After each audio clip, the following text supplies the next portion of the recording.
4 സ്റ്റൈലാണുള്ളത്. ഇതിൽ ഏത് സ്റ്റൈലാണ് ഓരോരുത്തർക്കും വേണ്ടുന്നതെന്ന് തീരുമാനിക്കുന്നത് ലെവൽ ഓഫ് എംപ്ലോയീസ് മെച്യൂരിറ്റി, എംപ്ലോയീസിന്റെ മെച്യൂരിറ്റിന്റെ അടിസ്ഥാനത്തിലാണ്. അപ്പോൾ അതിന്റെ അടിസ്ഥാനത്തിൽ 4 തരത്തിലുള്ള മെച്യൂരിറ്റിയാണ് എംപ്ലോയീസിന് നമ്മൾ ഈ പറഞ്ഞിട്ടുള്ള ഹെഴ്സി ബ്ലഞ്ചാർഡ്സ് പറഞ്ഞേക്കുന്നത്. അതിൽ ഒന്നാമത്തെ മെച്യൂരിറ്റി M1 എന്ന് പറഞ്ഞു കഴിഞ്ഞാൽ low competence and low commitment. അതായത് എംപ്ലോയീസ് എന്ന് പറഞ്ഞു കഴിഞ്ഞാൽ low competence and low commitment, വേടി തന്നെ ഉണ്ട്, കോമ്പീറ്റൻസി കുറവാണ്, അതുപോലെ തന്നെ കമ്മിറ്റ്മെന്റും കുറവാണ്. എന്ന് വെച്ച് കഴിഞ്ഞാൽ എന്താണ്, neither have A skill or experience, knowledge എന്താണ് ഈ പറഞ്ഞിട്ടുള്ള വർക്കിനെ പറ്റിയിട്ടുള്ള എക്സ്പീരിയൻസോ നോളജോ ഒന്നും ഇല്ല, എന്നാ എന്താണ് ഇവര് they are not willing to perform, അവര് പെർഫോം ചെയ്യാൻ വില്ലിങ്ങും അല്ല. അപ്പോ പാവം പിടിച്ച ഈ ലീഡറിന് എന്തേ ചെയ്യാൻ പറ്റുള്ളൂ, ഇവരെ എന്താണ് ഡയറക്റ്റ് ചെയ്ത് ഇവർക്ക് ഈ പറഞ്ഞിട്ടുള്ള ഇദ്ദേഹം തീരുമാനം എടുക്കും. തീരുമാനം എടുക്കാനുള്ള പൊട്ടൻഷ്യൽ ആർക്കില്ല, എംപ്ലോയീസിനില്ല. എന്നിട്ട് എന്താണ് ഇവരെ ഡയറക്റ്റ് ചെയ്ത് ഇവര് പുറകെ നടന്ന് പറഞ്ഞ് ഇവരെ കൊണ്ട് ഇത് ചെയ്യിക്കണം. അതാണ് ടെല്ലിംഗ് കൊണ്ട് ഉദ്ദേശിക്കുന്നത്. അപ്പൊ ഫസ്റ്റ് സ്റ്റൈൽ എന്ന് പറഞ്ഞു കഴിഞ്ഞാൽ എന്താണ്, first level of employees maturity അതെന്ന് പറഞ്ഞു കഴിഞ്ഞാൽ low competence and low commitment. ഇവര് കമ്മിറ്റ്മെന്റിലും കോമ്പീറ്റൻസിയിലും ലോ ആയിരിക്കും.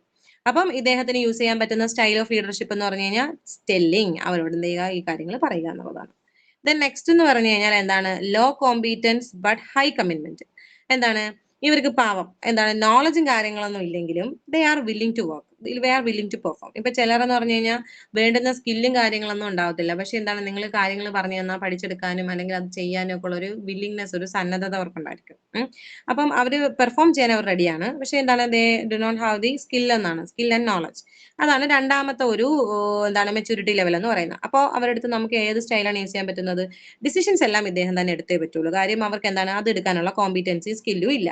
എന്നിട്ട് എന്താ ചെയ്യുക, ഐഡിയാസും കാര്യങ്ങളും ഇദ്ദേഹം അങ്ങോട്ട് ഷെയർ ചെയ്ത് കൊടുക്കും, പറഞ്ഞു കൊടുക്കും, വേണ്ടുന്ന ഡയറക്ഷനും കൊടുക്കും. എന്നിട്ട് അവരെ എന്ത് ചെയ്യും, ഇവരെ യൂസ് ചെയ്യും. അവരുടെ ആ വില്ലിങ്നെസ്സിനെ ഇദ്ദേഹം എന്ത് ചെയ്യും, കൺസ്യൂം ചെയ്യുകയാണ് ചെയ്യുന്നത്. അപ്പൊ നെക്സ്റ്റ് എന്ന് പറഞ്ഞു കഴിഞ്ഞാൽ ഹൈ കോമ്പീറ്റൻസ് ലോ കമ്മിറ്റ്മെന്റ്. എന്താണ്, സ്കില്ലും കാര്യങ്ങളൊക്കെ ഉണ്ട്, പക്ഷെ ചത്താലും നമ്മൾ പണിയെടുക്കില്ല, അതാണ് ലോ കമ്മിറ്റ്മെന്റ്. എന്താണ്, സ്കില്ലും പൊട്ടൻഷ്യലും എല്ലാം, ചിലരില്ലേ നമുക്ക് എന്റെ ക്ലാസ്സിൽ അറിയാം, ചില കുട്ടികളെന്ന് പറഞ്ഞു കഴിഞ്ഞാൽ പഠിക്കാൻ ഭയങ്കര മിടുക്കന്മാരായിരിക്കും, തലയിൽ ഇഷ്ടംപോലെ ആള് താമസമുള്ള ആൾക്കാരായിരിക്കും, പക്ഷെ അവരെന്ത് ചെയ്തില്ല, അത് യൂസ് ചെയ്യേ ഇല്ല, അതിനനക്കാതെ അങ്ങനെ വെച്ചേക്കും. അപ്പൊ അങ്ങനെയുള്ള അതുപോലെ തന്നെയാണ് ഇവിടെയും പറഞ്ഞേക്കുന്നത്. എന്താണ്, ഇവർക്ക് സ്കില്ലും കാര്യങ്ങളൊക്കെ ഉണ്ട്, ഹൈ കോമ്പീറ്റൻസി ഉണ്ട്, പക്ഷെ ലോ കമ്മിറ്റ്മെന്റ് ആണ്, അവരെന്ത് ചെയ്യത്തില്ല, പെർഫോം ചെയ്തില്ല. അപ്പൊ എന്താ ചെയ്യാന്ന് വെച്ച് കഴിഞ്ഞാൽ പാർട്ടിസിപ്പേറ്റിംഗ്, അതായത് ലീഡർ എന്ത് ചെയ്യും, leader work with them and എന്താണ് വർക്ക് വിത്ത് ദ ടീമുമായിട്ട് ഇവര് പിന്നെ വർക്ക് ചെയ്യും, and they take decisions too, എന്നിട്ട് ഒരുമിച്ച് തീരുമാനങ്ങൾ എടുക്കും. അപ്പൊ ഇവരെ ഒപ്പം നിന്ന് ഇവരെ കൂടെ വർക്ക് ചെയ്യും. എന്നാലും എന്താണ്, ആരെങ്കിലും അവിടെ ഉറങ്ങേ അല്ലെങ്കിൽ ഈ പറഞ്ഞിട്ടുള്ള ഉഴപ്പത്തരം കാണിക്കുകയോ ചെയ്ത് കഴിഞ്ഞാൽ അവരെ കണ്ടുപിടിക്കണ്ടേ. അപ്പൊ അതുകൊണ്ട് എന്താ ഇദ്ദേഹം he will participate with the team എന്നുള്ളതാണ്. ലാസ്റ്റ് പറഞ്ഞേക്കുന്ന M4 എന്ന് പറഞ്ഞു കഴിഞ്ഞാൽ ഇതിൽ ഏറ്റവും ബെറ്റർ ആയിട്ടുള്ള ഒരു ടൈപ്പ് ഓഫ് എന്താണ് ലെവൽ ഓഫ് എംപ്ലോയീസ് മെച്യൂരിറ്റി ആണ്. ഹൈ കമ്മിറ്റ്മെന്റ് ആൻഡ് എന്താണ് high commitment and high competency, രണ്ടും ഹൈ ആയിരിക്കും കേട്ടോ. ഹൈ കമ്മിറ്റ്മെന്റ് വരെ ഞാൻ എഴുതി എത്തിയോളം തോന്നുന്നു, അല്ല ഹൈ കോമ്പീറ്റൻസി ഉണ്ട്, അതുകൊണ്ടുണ്ട് high competency and high commitment. High competency and high commitment ആകുമ്പോഴത്തേക്കും അവർക്ക് സ്കില്ലും നോളജും എല്ലാം ഉണ്ട്, അവർ പെർഫോം ചെയ്യാൻ വില്ലിങ്ങും ആണ്. അങ്ങനെയുള്ള ആൾക്കാർക്ക് നമ്മൾ എന്ത് ചെയ്താൽ മതി, ഡ്യൂട്ടീസ് അവരങ്ങ് ഏൽപ്പിച്ചാൽ മാത്രം മതി, ഡെലിഗേറ്റ് ചെയ്ത് കൊടുത്താൽ മതി. ഒപ്പം നിൽക്കേണ്ട, കാര്യങ്ങളൊന്നും പറഞ്ഞു കൊടുക്കണ്ട, വേറെ ഒന്നും ചെയ്യണ്ട, അവരെന്ത് ചെയ്തോളും, വർക്ക് ചെയ്തോളും. ഇതാണ് നമ്മുടെ ഹെഴ്സി ബ്ലഞ്ചാർഡ്സിന്റെ സിറ്റുവേഷൻ മോഡൽ എന്ന് പറയുന്നത്. 4 leadership style, telling, selling, participating and delegating. അതെന്താണെന്ന് മനസ്സിലാക്കുക. ലൈഫ് സൈക്കിളിൽ 4 പറഞ്ഞു. Low competency low commitment, low competency high commitment, high competency low commitment, പിന്നെ രണ്ടും ഹൈ വരുന്നത്. ഇതിൽ ഓരോ സിറ്റുവേഷൻസിനകത്തും ഏത് യൂസ് ചെയ്യും. നമുക്ക് ചോദിക്കാം, വെൻ ടെല്ലിംഗ് എന്ന് പറയുന്ന ഒരു സംഭവം എപ്പോഴാണ് യൂസ് ചെയ്യുന്നത്, എന്നിട്ട് ഈ 4 ഓപ്ഷനോടെ കിട്ടുന്നു കഴിഞ്ഞാൽ നമുക്ക് എന്താണ് അത്യാവശ്യം കൺഫ്യൂസിംഗ് ആയിട്ട് വരും. അപ്പൊ അതുകൊണ്ട് ഇത് മാത്രം നമ്മൾ പഠിച്ചു വെച്ചാൽ മതി. എന്താണെന്ന് ഇത് ടെല്ലിംഗ് എന്താണെന്നും സെല്ലിംഗ് എന്താണെന്നും പാർട്ടിസിപ്പേറ്റിംഗ് എന്താണെന്നും ഡെലിഗേറ്റിംഗ് എന്താണെന്നും മനസ്സിലാക്കണം. മറ്റത് മനസ്സിലാക്കാനൊന്നുമില്ല, നമുക്ക് സിമ്പിൾ ആയിട്ട് മനസ്സിലാക്കാൻ പറ്റുന്നതേ ഉള്ളൂ. ലോ കോമ്പീറ്റൻസി അല്ലെങ്കിൽ കോമ്പീറ്റൻസിയും കമ്മിറ്റ്മെന്റും വെച്ചിട്ട് 4 ലെവൽസ് ഓഫ് മെച്യൂരിറ്റി. അപ്പോൾ ഈ ഒരെണ്ണത്തിനകത്ത്, അതായത് ടെല്ലിംഗ് നമ്മൾ എപ്പോൾ യൂസ് ചെയ്യണം, സെല്ലിംഗ് എപ്പോഴാണ് യൂസ് ചെയ്യുന്നത്, പാർട്ടിസിപ്പേറ്റിംഗ് സ്റ്റൈൽ എപ്പോഴാണ് യൂസ് ചെയ്യുന്നത്, ഡെലിഗേഷൻ എപ്പോഴാണ് യൂസ് ചെയ്യുന്നത്, അത്രയുള്ള അതിനകത്ത് പറയാം. ഓക്കെ, ഇത് ഓക്കെ ആണോ? എന്നാ അടുത്തത് പറയാം. അയ്യോ, ഇത് മാത്രമല്ല കേട്ടോ, ഇനി വേറൊരെണ്ണം കൂടെ ഉണ്ടായിരുന്നു, അത് ഞാൻ പറയാം. ഇത് പറഞ്ഞതിന് ശേഷം അടുത്തത് പറയാം. ഇതൊക്കെ ആണോ? നിങ്ങളെല്ലാരും ഉറക്കമായോ?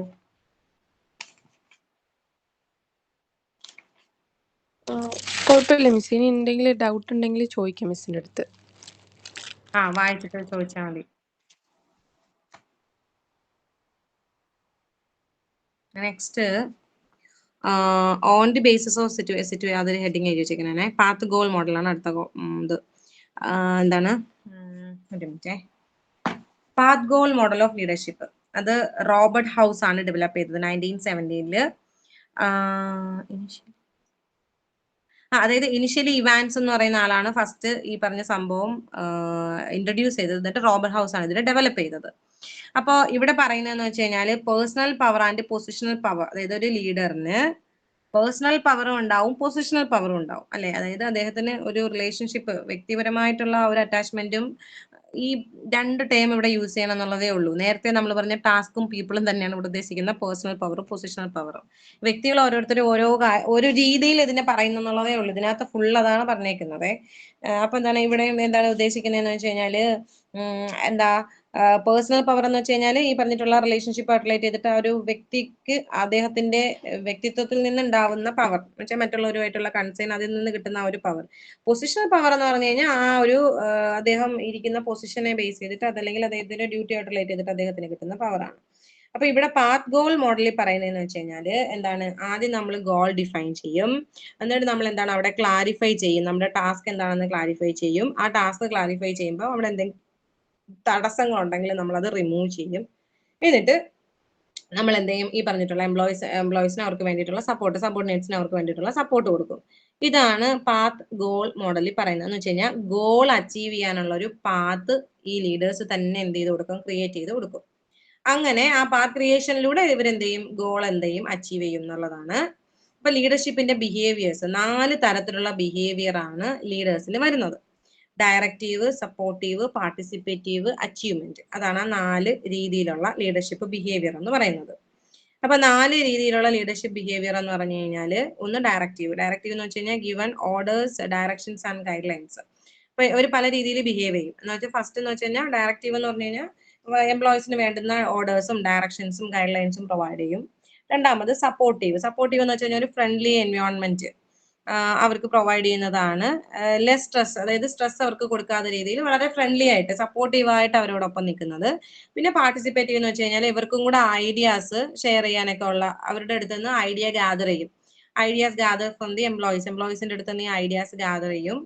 അതിനാണ് നമ്മൾ പാർട്ടിസിപ്പേറ്റീവ് കൊണ്ട് ഉദ്ദേശിക്കുന്നത്. പിന്നെ അച്ചീവ്മെന്റ് എന്ന് വെച്ച് കഴിഞ്ഞാൽ ചലഞ്ചിങ് ആയിട്ടുള്ള ടാസ്ക് ഇവർക്ക് കൊടുക്കുന്നതാണ്. ചലഞ്ചിങ് ആയിട്ടുള്ള ടാസ്ക് എന്ന് വെച്ച് കഴിഞ്ഞാൽ സെറ്റ് ഹൈ സ്റ്റാൻഡേർഡ്സ് ഇവർക്ക് സെറ്റ് ചെയ്ത് കൊടുക്കും. ആർക്കാണ്, എംപ്ലോയീസിന്. അപ്പോ എന്താ പറയാ, ഇതില് ഇത്രയും ലീഡർഷിപ്പ് സ്റ്റൈലാണ് നമുക്കുള്ളത്. Directive, supportive, participative, achievement. Directive എന്ന് വെച്ച് കഴിഞ്ഞാൽ ഡയറക്ഷൻസ് കൊടുക്കുന്നതാണ്. സപ്പോർട്ടീവ് എന്ന് വെച്ച് കഴിഞ്ഞാൽ ഒരു ഫ്രണ്ട്ലി റിലേഷൻഷിപ്പ് ആണ്. പാർട്ടിസിപ്പേറ്റീവ് എന്ന് പറയുമ്പോൾ ഐഡിയ ഇവരുടെ അടുത്ത് നിന്ന് ഗ്യാദർ ചെയ്യും.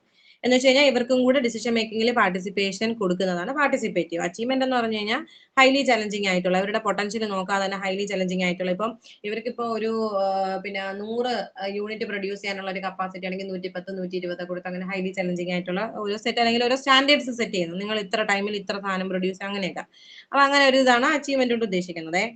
ഇനി ഇതാണ് നമ്മുടെ ലീഡർഷിപ്പിന്റെ ബിഹേവിയർ അല്ലെങ്കിൽ സ്റ്റൈൽ എന്ന് പറയുന്നത്. ഇതിൽ ഏത് സ്റ്റൈൽ വേണമെന്ന് തീരുമാനിക്കുന്നത് 2 കാര്യങ്ങളാണ്. എൻവയോൺമെന്റൽ ഫാക്ടേഴ്സും സബോർഡിനേറ്റ്സിന്റെ ഫാക്ടേഴ്സ്. അതായത് എൻവയോൺമെന്റൽ ഫാക്ടേഴ്സും സബോർഡിനേറ്റ്സിന്റെ ഫാക്ടേഴ്സും. എൻവയോൺമെന്റൽ ഫാക്ടേഴ്സ് എന്ന് പറഞ്ഞു കഴിഞ്ഞാൽ അതിനകത്ത് വരുന്നത് ടാസ്ക് സ്ട്രക്ചർ, നമ്മൾ ചെയ്യാൻ പോകുന്ന ടാസ്ക് ഏതാണ്,